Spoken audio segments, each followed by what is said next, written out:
Well, hello there, and welcome to the all new Heed Army podcast. It's still the awful banter, and plus you get to see our ugly mugs. But this is how we're going to be broadcasting in the future. This is a light version because we haven't got the full subscription yet, but we will be able to play out uh, video interviews and clips and things throughout the show. And also, if you do want to send a message and leave it on the actual video here, we can bring it up on the screen with this, say, like this test one here from whoever we're using. But if you do send a message, we can bring it up on the screen. And in future, we won't just be broadcasting on Facebook. We will be doing it on YouTube as well simultaneously. So if people have the option to stream it on the TV, they can do so. Yes, this is the new Heat Army podcast, and say we've also got other great news that our sponsors, Northern Print Solutions, are going to extend for another season. So we are going to be able to continue bringing you the coverage that we do. So it's fantastic. But Mickey, what a week! Two wins against two sides in the top three. Um, I personally didn't see that happening. Did you?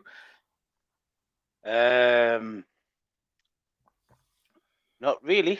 I was expecting a much tougher game from uh, from the Southport game and the Gloucester game last night. I mean, it was a scrappy first half, but second half kind of fault the lads. I mean, they dug in the first half really well because it was Gloucester pressing everyone back really, weren't they? And then the second half they come out and done the business. I mean, Danny Greenfield scored a He bit of a certainly did. I mean, we're going to goal. be speaking to. We've got a couple of guests joining us who will be joining us live on the screen. We've got Mark Carruthers joining us, and we've also got James Rushmore, who is the man that is the cameraman for the stream and all the highlights, of course, and he does a fantastic job. So if you've got any messages for them, please do send them in. And just to illustrate how we can change and do things on this version of the Heed Army podcast, by magic, Sam Pendleton, he sent us a message for evening lads, fantastic week for the Heed. Jed Garner hat trick hero. So thank you very much. And we will be able to do a lot of things like this with bells and whistles on the podcast. So as I say, keep sending your messages and we can put them up on screen like that. So big thank you to Sam for sending a message. You can do it. Please Evening, just Sam, by the way. you can still message us on Twitter at heed_army, but preferably we'd like you to do it on here and we can put your message on screen. And also, as well, it's a lot easier for us to have you on air with us, as you'll see when we have guests coming on throughout the show. And say we can have anyone in from around the world live joining us like this. And all you need is your laptop and your mobile phone, or either or. I mean, me and Mickey have got one mics here just to try and make it sound a bit better. Mickey's is just off screen there, but we did a test yesterday or the other day, wasn't it? And Yeah, it worked just as well on a mobile phone or a as I've laptop. just So seen your missus wander past in the background. she's getting a glass of water. At least she hasn't been that noisy yet. But as I say, it was start off with yesterday's game. We'll get into depth a bit more with Mark Carruthers. Apparently, the sound's good and the video's good. Elaine was just checking in the other room. Um, a fantastic performance and well, I say fantastic result. The performance in the first half wasn't the greatest. Second half, we dug deep and we got a bit more rub of the green and things were coming off for us. But against the side top of the league, you've got to be happy to come away with a win and a clean sheet at home. Definitely. I mean, I thought they battled well. I mean, considering they were being closed down a lot. Um, Gloucester had obviously done the homework on it and thought, well, if we stop them playing out, and to a large extent, of the first half they did. I mean, even though they did, I can't remember too many Harrison having too many saves to make. No, I he mean, it wasn't. was a very scrappy first half, wasn't it? To be fair, I mean, well, in either game, obviously, we were talking about the two games this week, Southport and the Gloucester game. Harrison come in. Probably, obviously, the club kept it quiet about the injury about Montgomery, and Harrison Mail come in under the radar, and just everyone found out when he started the game. And no, he did nothing wrong. Maybe not tested as much, but I mean, he has to. He can only deal with what's come at him, and he dealt with everything superbly. he's never put a foot wrong for me, David. Yeah, To be fair, he's done in the two games he's played. He's done nothing wrong. He's dealt with what he's had to deal with. I mean, he was unlucky not to get the clean sheet against Southport, to be fair, but just one of them bars not to cross lads headed it back across him and it went in the corner. But I mean, he wasn't really. I wouldn't say he was fully extended yesterday, was he? Not really, not that I would say. But as I say, we'll get into more depth, obviously, because Mark was doing the commentary with me yesterday, so we'll speak to Mark more in depth about the two games. But let's talk about Jed Gardner as well. Wow. He, that's 3 games he's played now, and he looked. I mean, he wasn't really on his game yesterday, but he still contributed. He's still grafted his knackers off, and he done the business. Jack Hunter, last 3 games, excellent. Nicholson, yeah, I said a couple of might have been the last podcast. I'm not sure if he's a centre half, but he's certainly come up. Yeah, well, He's grown into the role. Callum Griffiths had a shaky start, in my opinion, but the last 3 games he's played well. So it's no coincidence that they're starting to find the feet and the results are coming. yeah, well, Rory has just sent a message in saying that his throwing is superb. Well, so is his kicking as well, Harrison Mail. I mean, Distribution's amazing. he's not the biggest of lads, but what a thunderous kick he has on him. And thank you very much. You can have your message up on the screen as well. Just comment on this video and we can put this up. And we hope we're coming through loud and clear. We are going to have Mark Carruthers joining us very soon. And also we're going to have James Rushmore as well joining us here on the podcast. And well, we've got a message from David Tron. He's put, evening lads, great week for the Heed onto Chester on Saturday. Very impressed with Jack Hunter and Alex Nicholson last night. Hashtag away the Heed. Yes, I mean, there's lots of players to come out, that we can talk about. I've got another message here. This one's from Roger. He's put, exactly, Harrison was not forced into great saves at all, but his defence was superb last night. As I say, we'll get in deep into the games when Mark Carruthers comes on. But thank you to everyone that's messaging in. That's what we want. That's what the show's all about. And also, as if you are just joining us, this is the way we're going to be doing the podcast from now on. It will be available to listen to like you did in the past. If you're not listening, watching live, you can either watch it back or you can listen to an audio version of this podcast. As what we'll do as we always have. And as I say, if you are just joining us, we are going to be doing putting videos into this. We can put pictures of league tables. At the moment, we are just using the light version, and so far so good. It seems to tick all the boxes of what we want to do with the podcast. And also, as I say, we can have up to 10 people on at any one time. Probably a little bit too much for for everyone to watch, but if we're going to have people like that, I think it'll be great. But as I say, we are going to be joined by Mark Rivers very shortly, but we do have one message. This one's from Arvid, all the way in Norway. But even my friends, glad to see the team is gelling nicely, and what a lovely pair you are. That goes without saying, Harvard. Yes, I know, we're absolutely beautiful. We just based ourselves on Harvard, really, didn't we? We do, we do. Well, as I say, Mark Rivers did appear ready to come on, but he's disappeared. So hopefully he'll come back in very shortly and we'll get him on. But do keep sending messages. And what I was going to say is before that is that we'll be broadcasting on YouTube as well. And any comments put on the YouTube stream as well, we'll be able to bring up on screen here as well. And anyway, any messages or things like, like say if we're doing a broadcast live from the gated stadium, we can go like that and have it, so we can do all things like that. All right, okay. Well, Mark said our voice sounded weird on his. Hopefully I'll try and turn the mics down and hopefully it can come back on, and I'll just say try again. So hopefully Mark will be with us shortly. If me and Mickey just ease back from the mics a little bit, as say this is new technology, we are trying our best and hopefully it can work when we get Mark on. And That's just yes, our voices. it certainly is. The great on some people, I know that. So, welcome. See, hopefully everyone is enjoying the stream thus far. But we are going to be having James Rushmore and Mark Rowers join on. We were going to have Bernard McWilliams, but unfortunately he's got an ear infection and wasn't feeling completely up to it. So hopefully we'll add Mark in. Hello there, Mark. Hi. Hello there. I thought you said he was going to make himself respectable. He did say to me he was going to try and scrub up for the stream, but how are you doing, Mark? You're still sounding a bit echoey here, Dave. Oh, echoey. Well, hopefully it'll fix itself because there's an echo thing on it. But you sound right on my end. I'll turn the volume All right. down. Mark, as I say, we covered the two games this week. Some phenomenal performances, two contrasting games, but ultimately the same result. Yeah, I mean, when you look at if you go further back and go to the last four games, it's take away Brackley, the 2-2 draw. If you think if Gateshead could have held on and taken 3 points from that, you're looking at four consecutive wins at home. It would have been a perfect sort of retort to the spell that came before that when there were points dropped. And I think when you look across the season as a whole, and a number of the players and management have said this, that they felt that games that they have lost, the likes of Fylde, they deserve to take at very least a point from them. So I think, at the moment there is momentum building. There's clearly confidence building. I think we saw that last night, beating a very good Gloucester side.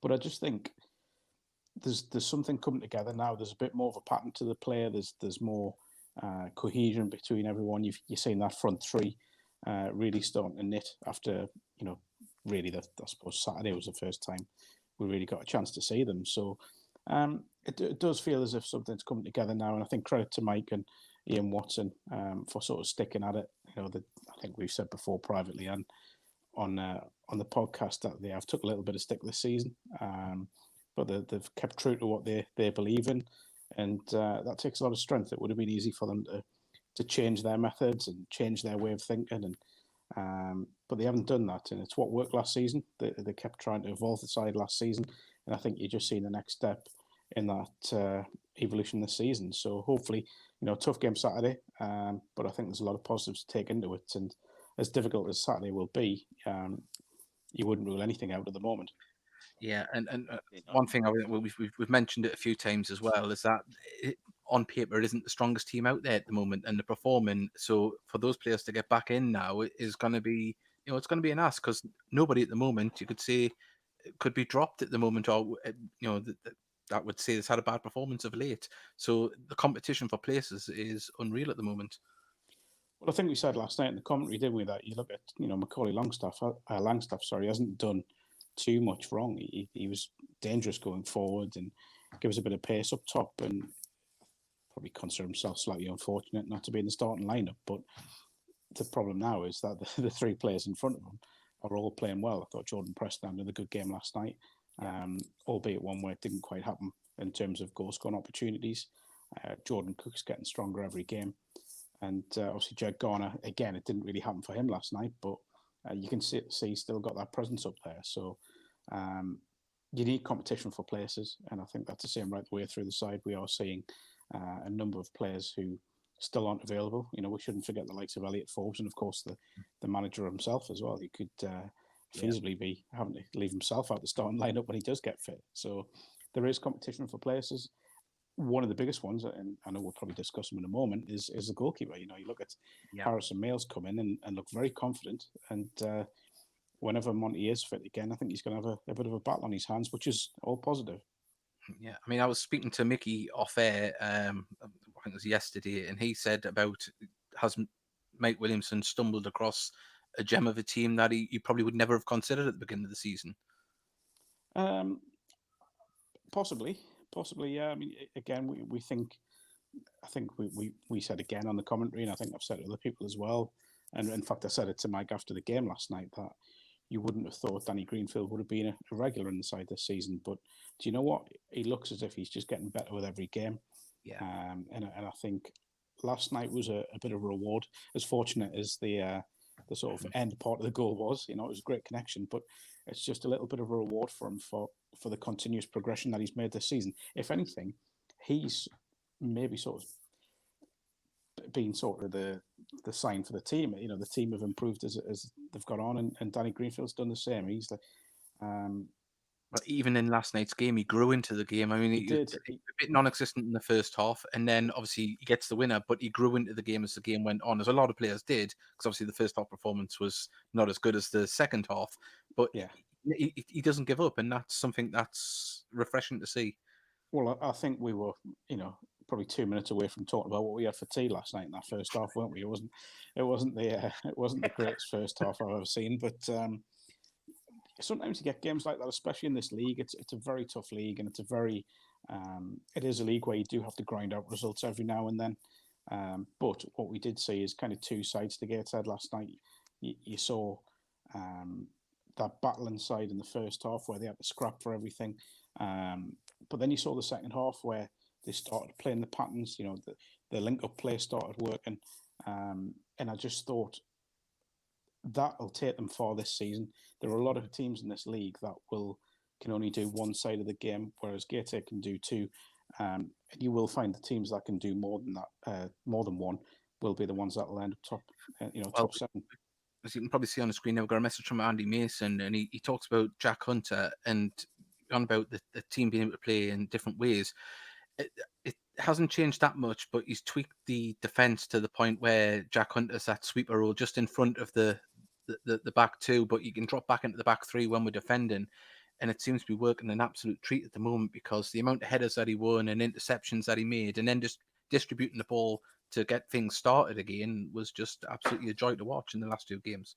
Yeah, I spoke to Jack after the game last night, and there should be a piece coming out on his sort of outlook of himself and his progression during his 2 spells with the club. And he talks a little bit about his release from Newcastle and obviously his year at Spartans last year. But I think what you're seeing is a more mature Jack Hunter. And I think that's a sign of the responsibility that's been given to him, because if you look at this Gateshead side at the minute, so with Ollie and Greenfield in midfield with him, his role is very much the anchor. He's got to stay there and do the dirty work and allow them to get further forward and support the three forwards. By the same token, when Gateshead's under pressure, he's then got to drop back into that back 4 and kind of almost make the back 5, which of course he has played in before. I just think he, at the moment, he is one of Gateshead's key players, but bizarrely doesn't get spoken about a lot. So maybe performances like last night will bring him to the fore, and people will maybe appreciate what he does a little bit more, because I think at the moment he maybe gets overlooked, because there are people who, there are players, I should say, who are doing the prettier work, if you want to call it that. Well, I'll say we got a message earlier on from Sam about Jed Garner, hat-trick hero last Saturday, and he put in a very similar performance last night. He dropped deep, try and lay the ball off, and then he'd sprint and get himself back up to the front line. But those finishes on Saturday were fantastic. And I think I said to you off air, I can't remember a striker hitting the ball first time in the box since John Shaw. We've had a lot of good strikers, but a lot of them like to take that extra touch. Well, I think it's one of those with the striker. It shows that he's got belief in his own ability. He backs himself to get shots away. And what I loved on Saturday, and he did it last night, just the shots got blocked, was the fact that the minute he got that first touch in, his first thought wasn't, can I lay it off somewhere, or can I, who can I bring into play? It was, can I get a shot away? And that shows just how confident the young lad he is.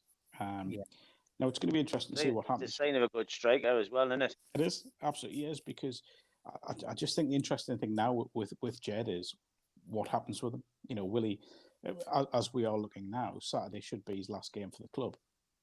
He is due to go back to Fleetwood. Well, his loan deal ends at the start of December, so but fingers crossed something will happen. And I'm sure if they can keep him, he will be a massive a massive asset. Yeah, everything crossed on that one, because I do think he is a number 9. Simple as that.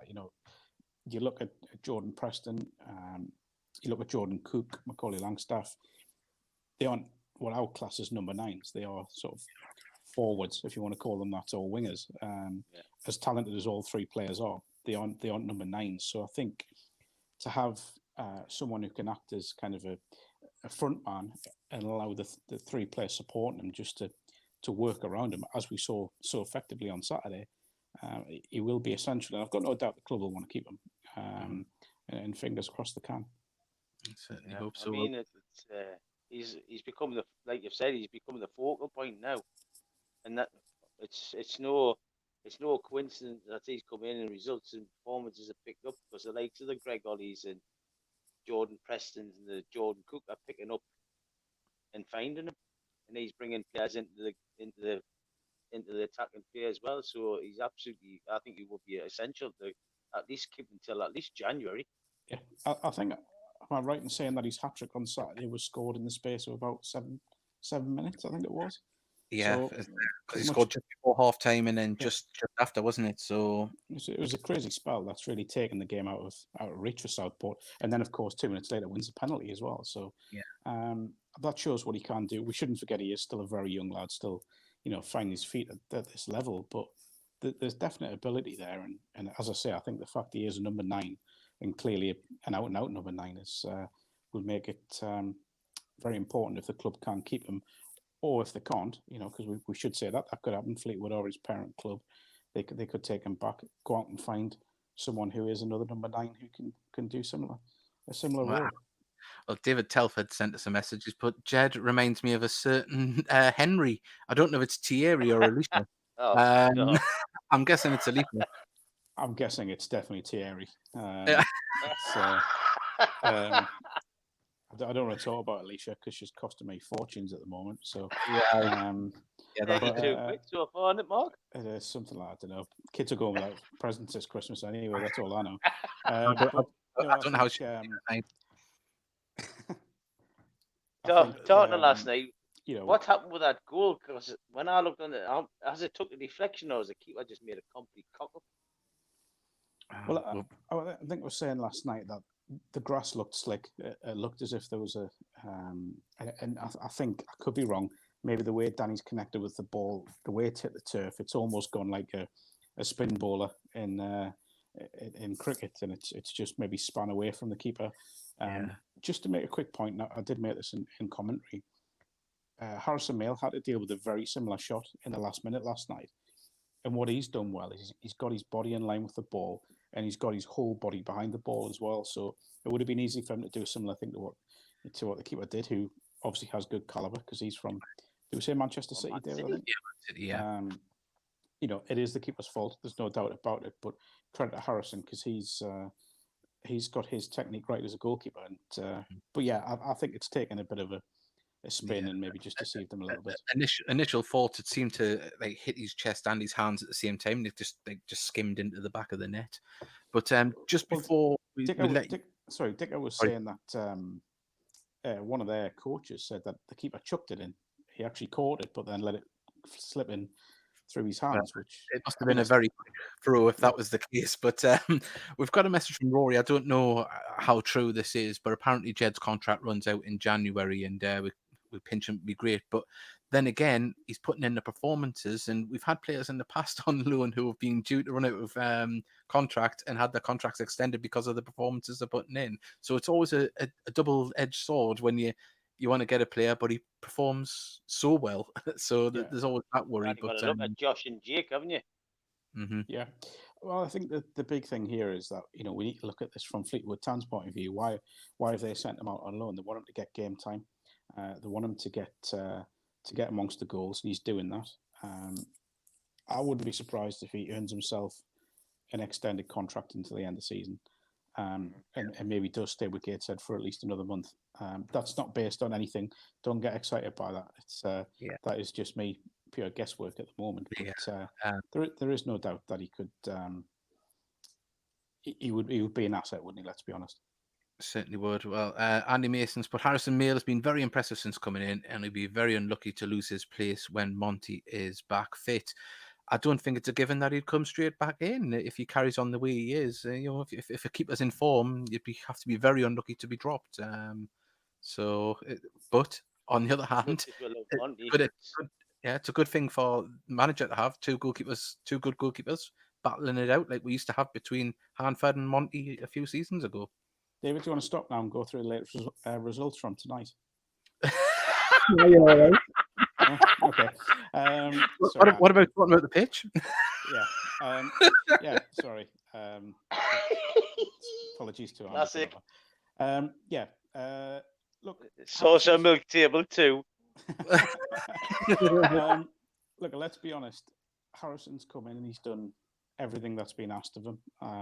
Saturday probably deserved a clean sheet. He made a number of, I wouldn't say he made outstanding saves, but he made the sort of saves that you expect a goalkeeper to make, and he made them with minimal fuss. One thing I would say is distribution. Again, mentioned this last night. His distribution is as good as I've seen at this level. It's I love the fact he tried to get the play restarted early when he had the ball in hand. He always looks to get people in behind because he can kick that well. And I think last night he continued that on from Saturday. He's kept his first clean sheet. You couldn't really ask any more. There will be bigger tests. I know it sounds daft because he's just beaten a team that are top of the league, but there will be bigger tests to come, and it'll be I know Man City will win, Andy, if that helps. But I've just seen that. It's there'll be teams that he'll go up against that will go big against him, and they'll have two big, powerful front men, and they'll lump the ball in the area. Then the emphasis comes on the defence to protect them. And I hope, if you don't mind, in a moment, we can talk about one of those defenders, because I think he certainly deserves some recognition. But the back four last night and Jack Hunter protected him so well, and they did the same on Saturday, and they'll have to continue doing that. Yeah, and I think you were alluding to Alex Nicholson. He looks an out central defender at the moment. He's growing into the role. His movement, his distribution. Just they kind of put. I've seen Alex play since he was in Newcastle's academy when he was in the under-17s, 18s, and upwards to 23s, and he was always a wing back or a full back. I can't say that I've ever saw him becoming a centre back, if I'm being perfectly honest, unless it was in an emergency. But he played there during the playoffs. We shouldn't forget that. He did a very good job there. And that was I think that was as part of a three with Mike and with Jay Cooper. But in the last two games, and sort of beyond that, we've seen him play as in a two. But what I like about him is that he's playing almost the lead role in defence. He's the one taking command. He's the one bossing people.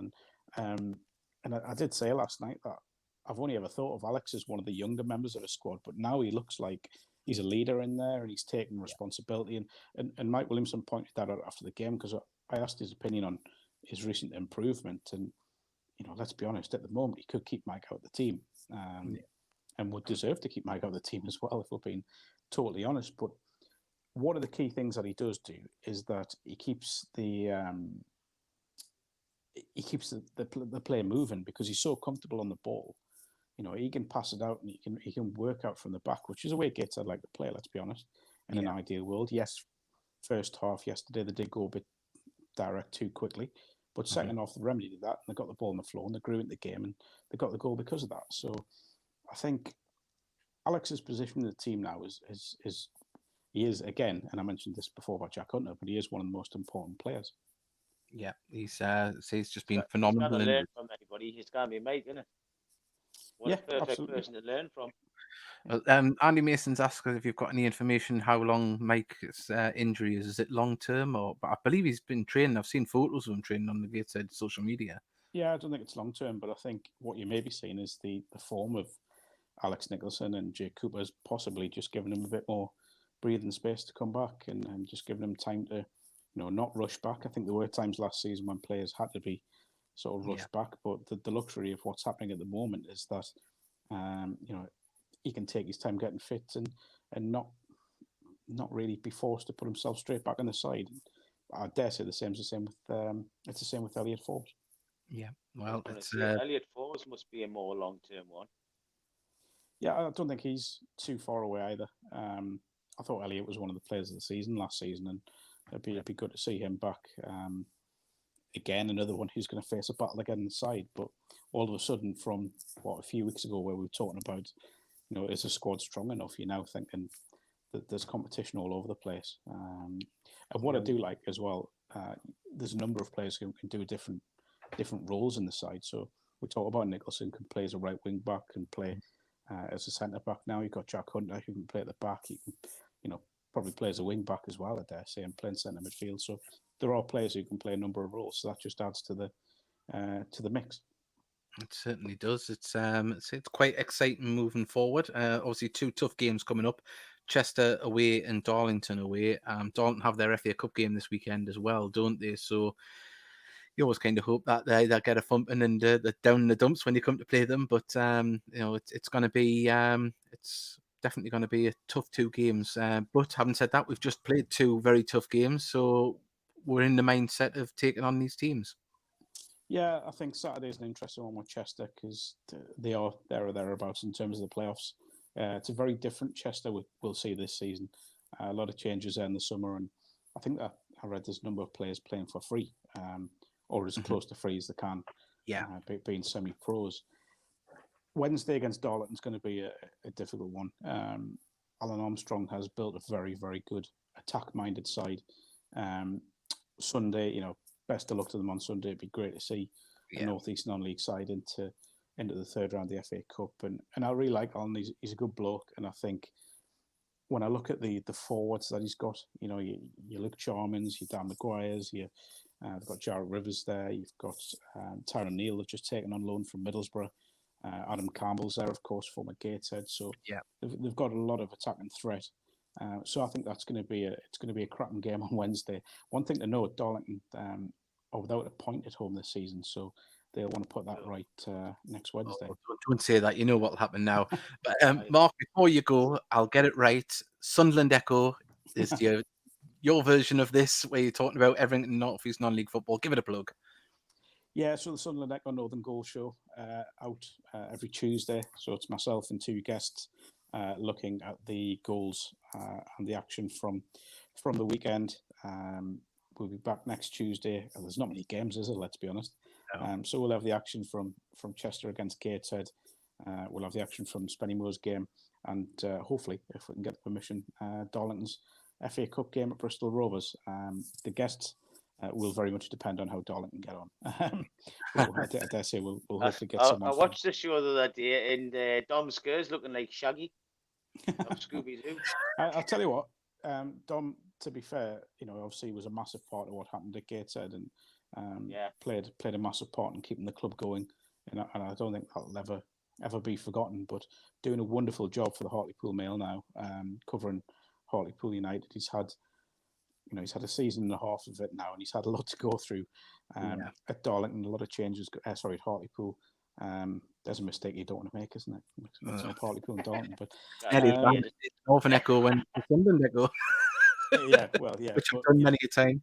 Fair play to Dom, because he's doing a great job down there, and but he still keeps an eye out for the Heat. Yeah, he certainly does. Well, Mark, it's been a pleasure as ever, and it's always a pleasure to do the commentary with you. And are you going down to Chester on Saturday? I think so. I'm hoping to, and then I'm actually doing the co-commentary on Darlington's. You're a good luck charm. We've been winning when you've been on. So... I don't know about that. I don't think I've ever been called a good luck charm in my life, but So I'll certainly not what his missus says. Well, on that.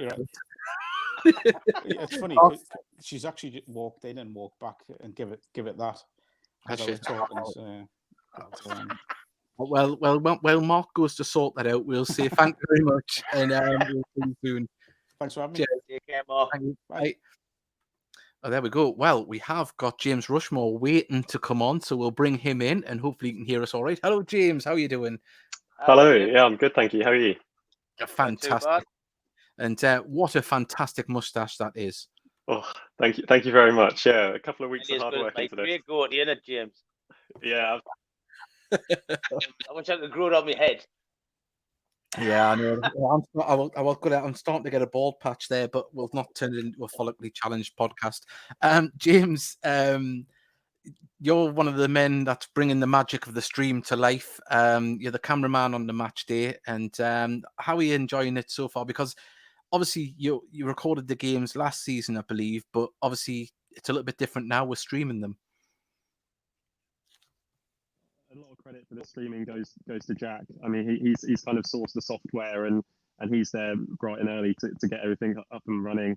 It's on the video side, him, and obviously audio. You do, God knows, you do so much. Oh, thank you, Laura.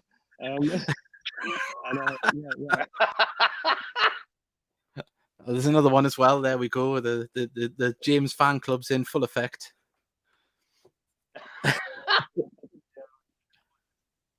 That porn star, Tosh. It is.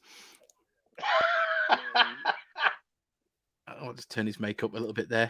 Can you still hear us all right? Yep. Different this season. Obviously, they can cut around the mistakes last season, but this season it's got to be 90 minutes of full concentration. because obviously a lot of people are going to be watching and are relying on it. I acknowledge a lot of people aren't going to be actually in the stadium this season, so it's an important thing having the stream up. It is, and obviously, we know we're incredibly privileged to be there on a match day to help bring the stream there. But it's the only words I can describe it. It's incredibly eerie, isn't it, on a match day without any fans in the crowd? I'm so privileged to be watching live football at the moment, and it's great to kind of get out and get some form of normality back into our lives by going to watch a match. But it isn't the same. I mean, I think you summed it up quite nicely in yesterday's match when you said when the game was a little bit flat, we probably needed the crowd to get behind the players, and that might have lifted it a little bit earlier. So it really isn't the same, but the least we can do at this moment in time is put together the best stream possible so fans can watch. Yeah, and as I say that everyone's been thrown in at the deep end in the league and getting the streams up. And fortunately, Gateshead haven't had too many problems, apart from a little bit of buffering here and there. But there's a lot of praise out there for the stream from away fans, and that must be obviously for yourself, Jack, and everyone else that's higher up the stand doing the important work. It must be very satisfying for you all up there that it went out without a glitch. Lovely. I think you tend to only hear about the streams when it's going wrong. If there is a little bit of connection issues or something like that, you'll get tons of tweets coming in. I think Jack really gets the brunt of it on a match day. If there is any issues with it, he'll get tons of tweets coming in. So it doesn't matter if we're winning, we'll get tweets coming in because people will miss goals or something like that. But yeah, certainly I think it was the match on Saturday that we got quite a lot of positive comments, and that was really nice. So it's good to know that people are appreciating it and it's going down well with the fans, really. Certainly is. And James, as well, you're helping out with say that some of the footage that we see on away days as well, like behind the scenes, as it were. Are you enjoying putting those together? I mean, last season I tried to get a little bit of a different perspective. I did a couple of tunnel cams. Obviously, that's not really feasible now with all of the kind of COVID restrictions not being allowed inside and having these zones and stuff. But the away days is a feature which Jack's done a couple of the videos and they've been fantastic, and I've kind of done a couple when he's been preoccupied on away days. And yeah, it totally depends on how kind of how the away team kind of have their COVID rules set up. So if we have access to certain areas, then we can film a little bit more, and you do tend to get a better quality video then. But certainly, whatever kind of extra footage we can get out to fans who can't actually attend the match, it's definitely an extra, and we're willing to do it, really. Yeah, and not only with the first team, but with the ladies' team, we've seen you interview the other day up with probably the best handlebar moustache I've seen this side of West Germany on Michael Gray there. How are you finding covering the ladies' football at times? In the ladies' football is different to the men's. It's a lot more relaxed on a Sunday. It does have that kind of nice feel to it. The core kind of it's the grassroots feel that we all know and love. Whereas the men's, the pressure's on a little bit more because there is the kind of the added pressure of say if we're in the FA Cup or something like that. I guess you still do get with the ladies, but it is such a lovely group of people there. And I mean, you've got people like Josh working on it and on the media side, and he's doing an absolutely fantastic job over there with all of the content he's pumping out on such a regular basis. And yeah, it's great. It's just got a really nice feel around the group, and it's really nice to be involved in as an extra thing on a Sunday. It's lovely. Yeah. And how are you dealing with the Eagles on a Sunday? Because obviously we know Alicia, she's the goal machine, she's the autograph machine, and how do you keep her in rein when it's time to give her an interview? Really, because she might be listening. I think she will.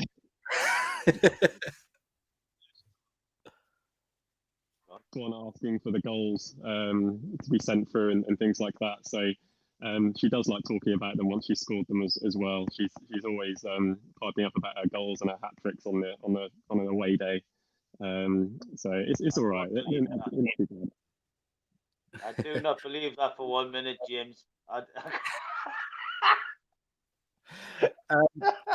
Alicia, I want to talk about goals? Never. No, she's not there. James, people listening and watching, of course, will obviously know that that isn't a native northeast voice. I believe. Are you from Norwich? So the closest place to me is Kings Lynn. So I grew up as a Kings Lynn fan along with a Norwich fan. So yeah, primarily a Norwich fan, but I've grown up watching Kings Lynn, and it was great to kind of head down there last season and obviously see them go up. It would have been lovely to see Gateshead go up through the playoffs as well, but it wasn't to be. But yeah, that's where I'm originally from, but I'm up there for university. So Yeah. So you've got 3 teams now, obviously.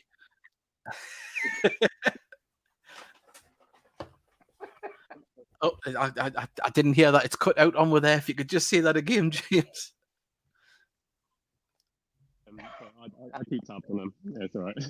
Yeah, there we go. Well, Laura has put up a laughing face there, and we've got a mention from Mark.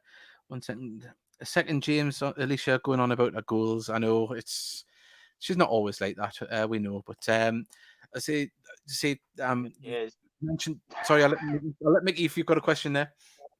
No, I'm just quite happy listening there because he insulted us on Saturday about my hair. So nah, I've seen that tweet. It was very much deserved, Mickey. it was, to be fair. You mentioned earlier on, obviously, we can't avoid COVID, especially on a match day, all the regulations. And obviously, Gates said it's very stringent one-way system in place. Is it very similar at away grounds? Because obviously, not everyone has a running track and other big corridors to walk around to be able to put those things in place. How is it, say, when you go to like the likes of Guiseley and places like that? What's it actually like?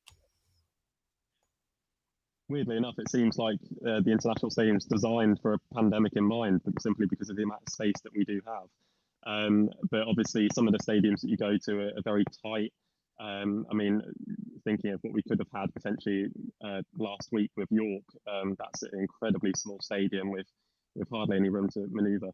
I think the only one that was very similar, we went to Bradford Park Avenue, which had a running track, but they were very tight with their COVID rules as well. So we were Jack and I were kind of stuck on one side of the track. Alicia was on the other. All the rest of the players on the other side, and we couldn't go beyond that point. So logistical reasons, like it's hard for filming because you can't go and get close ups. You can't go and chat to the players on the other side when they're warming up and things, despite having to share a bus with them for a couple of hours previous. But it's weird, but you kind of crack on with it, and you get used to it after a while. Yeah, it's a strange time. Suck it and see, really. I mean, there's nothing else you can do. Really, it's everyone's in the same boat, so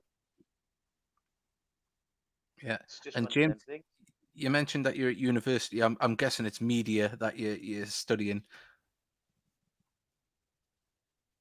Communications degree. So I'm just in my final year, so I'm doing my dissertation and things like that now. But certainly, it's I think moving to the northeast is very different to kind of where I am back home. I'm from quite a small village, so moving to a large city was a big culture shock. So having something alongside my degree that's kind of really integrated within the community as well has been a fantastic asset for my degree, and going forward will be great to have on the CV. And what are the aspirations when you finished your degree then? That was my next question. Yeah.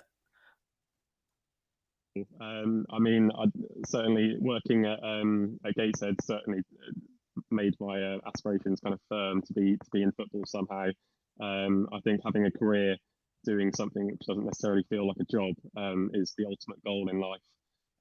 So if you get a career out of football somehow, then and you're a football fan, then you're winning. So I've done some work prior with obviously Gateshead, but York and Norwich as well. So all of them experiences together have kind of made my kind of wishes to working in football in some aspect certain. So. And probably the most important question, I'm sure that all the viewers are wanting to know: are you going to keep the tash? Sure, really. Yeah, we'll see. We'll see what it's like in a couple of days. We've got a couple of days left. but it's a possibility. I might keep it for when I go home just to show the family, and then after that, I'm off. Like a young Peter Cook, isn't he? He is. It's as I say, I don't have. I mean, I've got a bit of growth there, but I haven't got it as thick as young James. There, he's got a thick one on him, Mickey. Aye, but his took a fortnight, and mine only took 6 days. Oh no, about 3 weeks growth here. I'm still baby faced, bit fat faced at the minute. Diet, but in a couple of months' time, you'll not see us on this camera. I'll be dead skinny. But hopefully. Oh, well, more to the point, James, how much have you enjoyed the Northeast anyway? I think in terms of what the people are like, people are so friendly up here. It's crazy. I think that big cities get a bad rap for kind of having people keep themselves to themselves and things like that. But I couldn't have asked for more in terms of moving somewhere away from home for the first time. Just it's been fantastic. Everyone's been lovely. The city as a whole, it's been fantastic to live in. And it's definitely somewhere where I'd want to live after university, not just stop off. It's somewhere where I'd want to stay post uni as well. Yeah, oh, that's fantastic. It's nice to hear. And well, James, thank you very much for joining us. It's been an absolute pleasure, and keep up the sterling work on the camera and everything else that you do behind the scenes. It's been an absolute pleasure to talk to you. Yeah, doing a grand job, James. Good. Cheers. Thank you. Bye. There we go. Hey, I tell you what, I've enjoyed this one tonight. It's good as it brings a different element to it when you can see people when you're talking to them, and I couldn't hear somebody's interview there though, Dave. I think obviously it's the first time we've done it. I think it might be the Bluetooth headphones might have been a slight delay, and I don't know. We're guessing, but apart from that, fantastic. It's been very enjoyable. And see, if you're just joining the stream late, this is going to be the new way we do the Heat Army podcast. It's going to be broadcast on Facebook and YouTube. It isn't on YouTube tonight. When we get the subscription up, we will be able to do that. And we'll also be able to play out 5-minute video clips, adverts, interviews, and everything in between. So that'd be fantastic. And also, we'll be able to bring up images. And also, you may have seen throughout this, we've put up people's messages. So if you're watching on YouTube and you put a comment, we can put it up on screen like we can with the Facebook comments. That's up there now at the moment. So yeah, it's fantastic. And also, as well, just having a little thing, we will be able to change and get rid of the thing in the corner says sponsored by StreamYard. That'll be our logo in future. We can change how messages appear on the screen, lots of things. And so hopefully we can bring this podcast here and make it just a little bit more better. And also as well, it opens it up easier to get guests on, like we've had Mark, like we've had James, who are fantastic, both of them. And we thank them very much for coming on. But this is how we want to move forward. And we hope that you're enjoying it and embrace it, and hopefully we can get you on as well. We'd love to have everybody on. And I believe there's another comment that's come in. This one's from Sam. But the ladies' review hosted by Jack with Alicia and Michael Gray was really good to watch. And let's say that's there's some good things. Put them on as well in that Mark Walton, I think. Yeah, I mean, if you please do follow the club. I mean, when we're not officially anything to do with the club, we help out where we can. Obviously, we help with the commentary, which is a privilege to do to help get the game to people. But please do follow the club's social media. Follow the Facebook, Twitter, Instagram, YouTube. Follow it all. You get some fantastic content. And also as well, the club shop is going to have some new things on them, and hopefully we're going to have Tracy Wilson on. I did try to get her on tonight, but she said she wants to wait until the stock has arrived and it's available on the website. We're going to put an advert on here as well for the products when we can to help. Every little helps for pushing things for the club. And also as well, Tracy thanked me for giving out the advertisement on the commentary, because she said she was very busy on Saturday night with the orders. So that's very positive, isn't it? Excellent. It certainly is. And well, we've got about 10 minutes left. Just looking forward to the games there. I mean, I know Mark mentioned about Darlington not having picked up a point at home this season, or only a point. That is going to be sod's law, isn't it? It is, hopefully. Considering I was looking on Twitter last night, there was a Darlington fan having to go, and the assistant manager, Darren Holloway, had to go back. So yeah, I've seen that. That was pretty sad. With the way things are and the COVID and stop-start nature, and also they've got a cup run, and it's very important for clubs, especially Darlington, to get money, like any football club at this level. And if things aren't going fantastic. I'm sure the performances they've been putting in. If they put them into the league, they'll rocket up the league very soon. But Dave Allen sent us a message there. Great show. Thank you very much. We've got another one here. Fingers crossed, all goes well. And us West Peterborough Exiles will get to the Leamington a week on Saturday.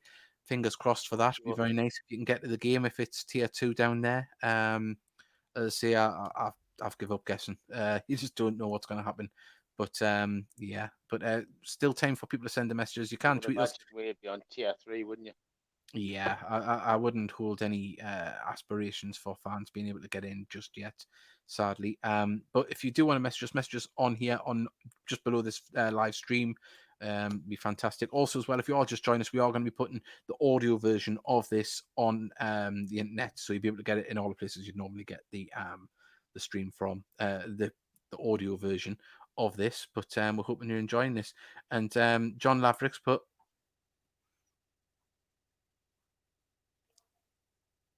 I think Mickey's went blind. Is Mickey constipated? Smile 2 wins in a row. Well, cheers, John. He doesn't know the half of it, does he? Wasn't constipated though. Don't imply me, and I know your back area any well. But Sam's, but do you know the lady's first fixture back and who it's against? It's away to Newton Aycliffe on December the 6th, and then it's Weir United on the 13th of December. Yeah. And David Tron is put, would you recall Blackett from loan if we can't get another striker? Interesting question. To be fair, it's a very good question, David. It is. I couldn't answer it at the minute. I couldn't answer that at the moment. I don't know. I've never seen the best of Blackett. Obviously he scored goals at Whitby last year. He's scoring goals at Blythe now. You could argue the case, yes. But I think from what I've seen of him, he isn't that number 9 out-and-out striker that we need compared to Garner. I don't think it would be a very good replacement when the way we're playing now. And then, but I could be completely wrong. He could come in and score a load of goals. But would he want to come back? He's been shipped out a few times. There's all these questions, all these variables. So I like Blackett. I might be in a small minority, but I think he's a good player. Well, we've got a message from Joey. Is Monty still injured? He was still on crutches the other night. So I believe he might be out for a while. So hopefully not. But then again, as I say, when he gets back, he'll have to push Harrison Mail for that number 1 shirt to get in the side and start. And the messages are flowing in now. He's put might not be Heed related, but good to see former striker Danny Johnson doing well at Leyton Orient, scoring a hat-trick. He seems to be absolutely flying at the minute, doesn't he? Oh, he's knocking the goals in left, right, and centre. I mean, Ryan Bowman got his first. Ryan Bowman got his first hat-trick last night as well. Did he? Yeah. Excellent, isn't he? He is. Yeah, so he's scoring goals. We've got another message from Joey. Mail conceded 1 and 2. Surely has to stay. Well, on that form, until he has a bad game or drops a clanger, which sadly happens to goalkeepers, not intentionally, but you would think that he's got more than a chance of keeping his spot if Monty is fit. So we've got about 5 minutes left. It's up to Monty to dislodge him, really. It certainly is, and we've got a few minutes left. But Mickey, I've enjoyed this one. It's a change, but I think it's been a success so far. And of course, once we get the full subscription, we'll be able to do a lot more on here and make it a bit more successful live test, really, hasn't it? It certainly has, and thank you to everyone that's watched and dipped in and liked and commented. You've still got time to comment. I've got 1 second, and he's put rumours that DJ is being looked at by Sunderland. So, well, he's putting in the performances, isn't he? He's had a few moves, so good luck to the lad. You never know. You could see him. Sure, didn't they sign someone from Hartlepool who was on loan at us? Was it Josh Hawks? No, Mitchell. No, Mitchell signed someone from Hartlepool. I can't think of his name. Is it Stephen Oakes? Sure, he was on loan with us. Yeah, might be. But we'll find out for the next. Yeah, and really enjoying the new concept of the show. Thank you, Sam. Say Sam. we thought, as I had a little look about the fortunately sponsors Northern Print Solutions have agreed to sponsor us again for another year. I think it's the 7th or 8th year. So a massive thank you. We wouldn't be able to do things like this without their help. It's just been phenomenal. But What yeah, testers record at the minute? I haven't even checked. they drew 2-2 last night, didn't they? And that's what's kept Yeah. us sixth in the league currently. But yeah, we just hope that we can push the show further. And once we get the full subscription, and we can do a lot more. And as I say, at the moment we're at 292 shows. This is 292nd show since we went to Spreaker. That is, we're probably a little bit higher because we did it on Newsstream many years ago. But we'll scrap them ones because they were awful. But we're fast approaching the 300th broadcast, which is hopefully we may be able to get some good guests on for that one if we can. It would be something special if we can't celebrate that, because when we did the 100th one, we did it live from the 3 tons. John Laverick, Jed is out of contract in January at Fleetwood. Is this true? Jordan Cook is a quality addition. Well, apparently so. Where Mark seemed to state that was true about the contract, but as we mentioned in the conversation with Mark, you always fear when a player comes in and does that well, will he get a contract extension? Will we be able to maybe sign him? Who knows? Or will he be loaned back out or move to another level? You just don't know. I'd love to think he would get a contract himself and we could keep him till the end of the season. That would be fantastic. And I totally agree with John there about Jordan Cook. He's been I think the best is still yet to come from him as well. And well, we've got another message from Sam. I'm not sure if you know any truth that Gloucester's manager left before the game, left before a game against him. He did, and I don't know the circumstances behind that. I know they didn't arrive till 6 o'clock, so I don't know if it was when the bus was due to leave that the bomb was dropped. But it was certainly in the afternoon that it was announced that he was going to be going to Chesterfield. And to be honest, it's a massive job to take on that. It's a League One club all day, and whoever gets that job right there is going to be a hero, and get that club flying up the leagues. Whether we get as much money as what Gloucester's given, it's another debate now. Oh, well, Andy Mason's the man with the information. He's put, there's Josh Hawkes, that Sunderland have signed from Hartlepool. He was on loan at Dunstan. All right. I could have swore we had him on loan. Well, we got it wrong on that one. Well, Mickey, we'll wrap it up there. Thank you to everyone that's messaged in. We hope you've enjoyed this. We hope you enjoy if you're going to watch it back. And as I say, hopefully early next month we will have the full subscription and we can add a few bells and whistles to this and say get lots of people on. And 1 second, we've got one message. This is the last message here from Dave Edwards. Fingers crossed, fans returning, depending on tiers. Rich ground with the lads fear visiting on a wet, cold December evening. Guiseley is very open to the elements for me. So is the Gateshead Stadium. I was going to say, Gateshead Stadium in July is open to the elements. Oh, God. Oh, I don't know. Out of the current grounds. Oh, I don't know. I think there's a few. Already been there. Yeah. But there's a few grounds that aren't exactly the fine away day that you would like to go to.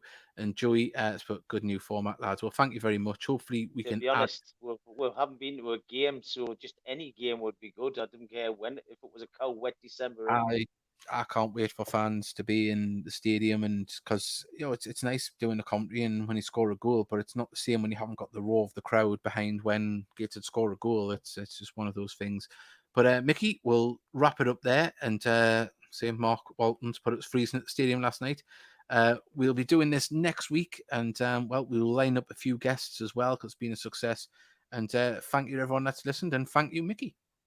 Thank you very much, Davey. Thanks for having us, and thanks to everyone who was listening, and to John Laverick. Yeah. Well, Mickey's constipation has eased, and on that note, we'll let him get to the toilet. Bye. Get the preparation here, shoot.